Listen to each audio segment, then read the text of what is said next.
Why hello there, and welcome back to Some Weirdo on the Internet Reviews Obscure Role-Playing Games. And in this episode, things are gonna get wacky.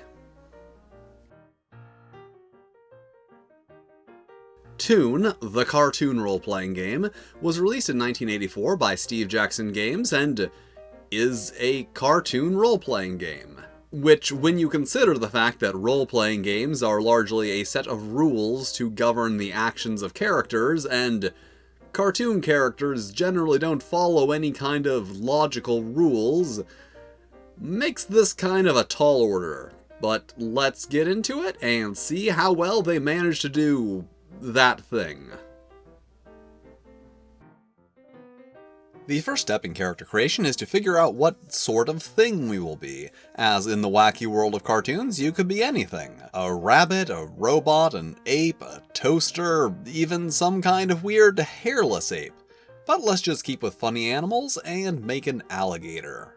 Characters have 4 attributes: muscle, zip, smarts, and chutzpah. We could roll a d6 for each, or use the optional point buy system, which gives us 14 points to assign to our attributes, and is what we're going to do. We then determine our hit points by rolling a d6 and adding 6. Next, we need to write up a description of our character, since cartoon alligator could be expressed in a variety of ways. However, since I'm a cartoonist, I can just do this instead. Then we can select a natural enemy for our character, something they would find themselves naturally at odds with, like cats and mice, or ants and anteaters, or balloons and anthropomorphic pincushions. And since our character is an alligator, let's go with Floridians. Now we choose our character's beliefs and goals, which are for helping stay in character, but also have a small mechanical benefit. So let's say that Alligator believes she is a sweet, desirable young woman who wants to find herself some romantic partners, which is complicated by the fact that she is also a large carnivorous reptile. We can then specify up to 8 items our character is carrying, no more than 4 of which can be unusual. And finally, we have 23 skills, each tied to and starting at the value of one of our attributes, and we get 30 points to increase them up to a total value of 9. So there's that. And we have 3 points left over, so let's get ourselves a shtick, which is basically a special power for our character. So that's it. Overall simple, but with some issues. Most notably, the uneven distribution of skills among the 4 attributes, like Zip and Smarts have almost twice as many attributes as Chutzpah does, which makes Chutzpah kind of a pointless thing to invest your points in. And really, the skills that are in Chutzpah could easily be reassigned to one of the other 3 attributes, and it just kind of feels like it's there to be a charisma analog that the game didn't really need. Also, the shticks feel kind of like an afterthought, like they're not really their own thing, they're just like an optional thing that you can buy with your skill points, and also there's a really small selection of them. I think there's only like 10. Also, there is one more issue, but it requires context, so I will discuss it later. So a 3 out of 6 for character creation. It feels like they wanted to give you a lot of freedom and a lot of options, but didn't want to come up with a lot of options, and were also afraid to try something a little less traditional than what they have here. The mechanics are fairly simple. When your Toon wants to do a thing, you roll 2d6 against the value of one of your skills. If your result is equal to or lesser than that value, you succeed. There are, of course, other additional rules for specific skills, especially for the opposed skills, like combat, which I will now get to because that's like a thing that I do in these videos. When 2 characters get to scrappin', they both make a fight check. If both fail, nothing happens. If both succeed, nothing happens. If one succeeds and the other does not, then the successful character deals damage to the unsuccessful one. Ranged combat works similarly, with the attacker making a throw or fire gun check, and if successful, the target makes a dodge check. And when a character loses all of their hit points, they fall down, since they are cartoons and therefore beyond our mortal concepts of life and death. Which means they are out of the game for 3 minutes, like actually 3 minutes, you just sit out for 3 minutes.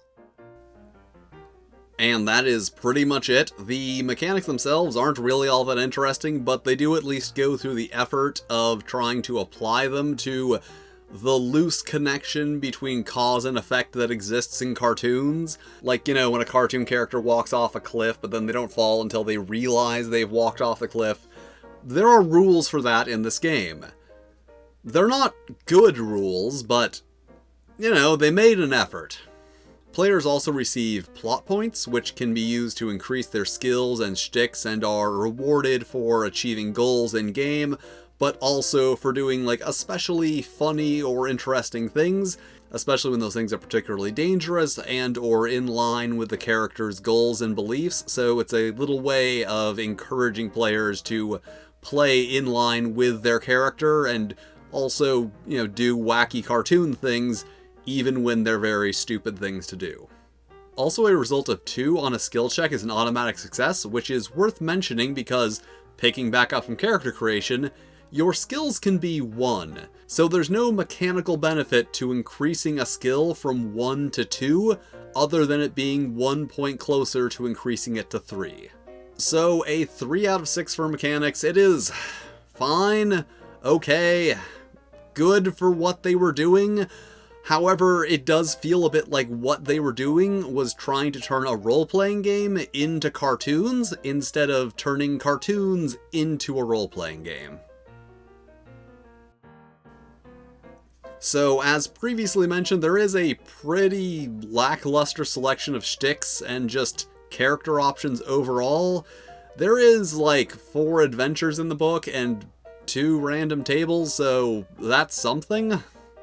The writing is overall pretty good. It is done in a thematically appropriate tone, but without sacrificing quality of explanation.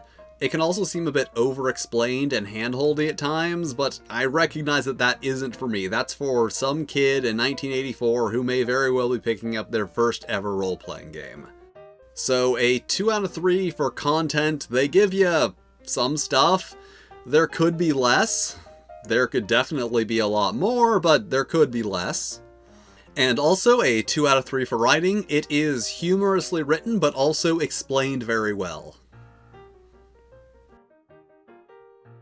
The layout is very 1984, but there is a clear and deliberate layout design throughout, with the main text in one column and additional information in a narrow column on the outside edge. Also very good and intentional page breaks throughout.